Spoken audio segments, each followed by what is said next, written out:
Well, hello there, my friends, and welcome again to another explanations video. I am your host, Dr. Jeffrey Hanna from Blair Chiropractic.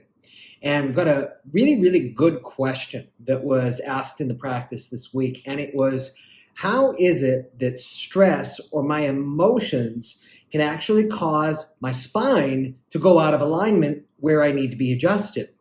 And it's a really good question for a lot of reasons. Number one is it's actually a very common phenomenon, but it's also one that requires a little bit more depth and explanation than something that we can ever give in just like a 2-second little thing. Because when we're talking about a physical condition of your neck, we are talking about a physical condition. So how is it that emotions play into our physical well-being? So first and foremost, what I need you to understand is a concept of brain mapping and brain and body physiology. So what are we talking about here? Your brain is in many ways going to be like a computer. The brain itself is the hardware, but software devises, think of it like artificial intelligence. For some people, we wonder about the intelligence part, but it's the concept that your brain, from when you are born, is developing and rewiring itself, creating maps or default programming and default settings based on the environment and the circumstances that you are growing up in. So you're going to be learning about this kinds of things. You learn about mom, you learn about dad, you learn about family, you learn about friends, you learn what's good, you learn what's bad. And so your brain is continuously making these shifts and adaptations, which in turn are affecting your physiology.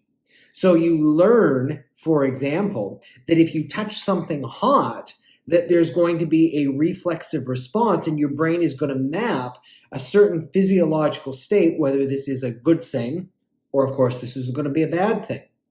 If you get scolded for roughhousing a little bit too much with your siblings, and your parent is getting upset at you for, however you were, disciplined as a child, your brain then makes a map that alters your physiology. And this then ultimately becomes our default neurological and default physiological setting that to a certain degree exists, much in the same way as default programs on your computer. And it works almost reflexively, so that not just when you were a little kid, but when that program is turned on, your body immediately then goes into that physiological setting. Okay, this is how we respond, we react, we behave when stimulated in that particular way. So this is important when it comes to understanding stress responses and stress physiology, because included in that is actually going to be movement that occurs in your spine. Now, the best way that I can illustrate this as an example is, if you've ever got the flu, how your entire back has the tendency to just light up. You feel achy, you feel sore. Well, one of the reasons for that is because what your brain does intelligently is it actually produces short-term misalignments of all of those vertebrae, which in turn causes the muscles to get tight. That's why you're so persistently achy. Now the question is, well, why would that happen? Well, it happens really for two reasons. Number one is that muscle activation is what's going to help move the lymph. That is the gunk, the metabolic debris that your brain, your body, your immune system is using to cleanse the rest of you. In other words, it doesn't feel nice, but it's a good thing. You need that muscle activation to be happening at a reflexive level. But the second reason that it happens is because when your brain is being bombarded with so much information that otherwise it's going to be information overload. Again, we'll use the computer analogy. You turn on all of the programs all at once, what's going to happen? It's going to crash. Too much information. So your brain's not stupid. So what it's going to do reflexively is it's actually going to produce these misalignments, because what they do through their ligaments and connections with your spinal cord itself, they work like mini surge protectors of sorts.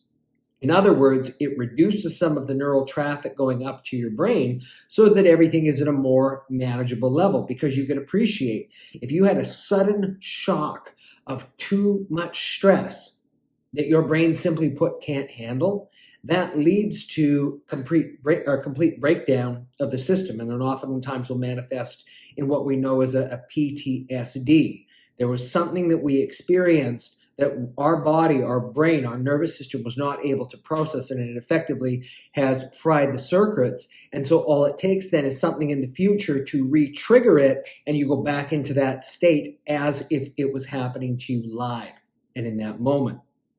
So important to understand, your brain is actually producing these misalignments.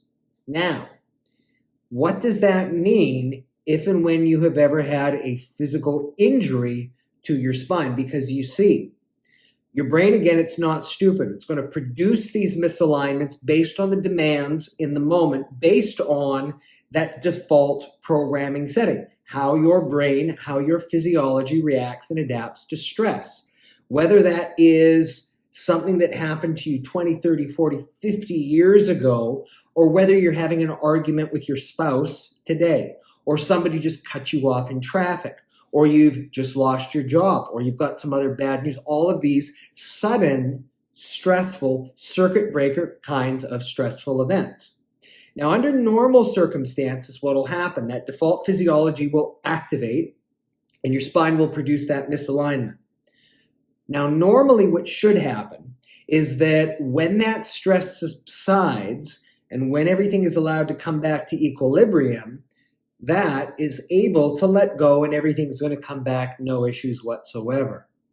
The problem is that if and when you've ever had a physical injury that has damaged those joints in a certain way, maybe not broken, maybe not dislocated, but in a certain way, not unlike the old screen porch doors, the ones that would be sliding off track, and so they would have that tendency to want to relapse towards that.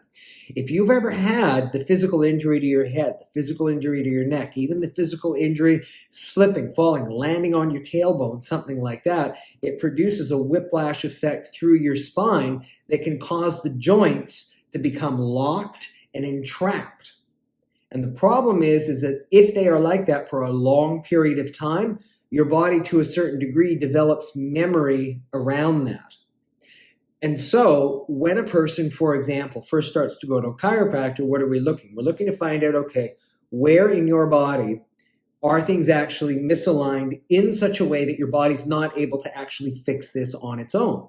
And what we need to do is provide that very light, very precise impulse, which is going to help to unlock that joint and allow it to come back into your body's normal control like this. Now, the caveat is if and when down the track you either have a relapse through a physical injury, or if that emotional stress response is triggered in what I call circuit breaker stress, what will happen, your body will know we've got to go into that state. That's its normal adaptive mechanism. But unfortunately, what it does is it moves directly back into that same orientation where it had previously gotten entrapped. And what can happen then is it can relapse and re-trip. So the emotion and the mental stress in and of itself, they didn't cause the physical injury in the first place. But after that physical injury has happened, they can be the trigger that causes things to relapse into that state. And that's why one of the reasons, as much as we would love to be able to tell you, oh, yes, if you need an adjustment, all we ever have to do is do one adjustment. It's going to stay forever and ever, amen. We live on a planet with time, gravity, and stress. Well, two of those are physical. One of them is mental and emotional, the stress component.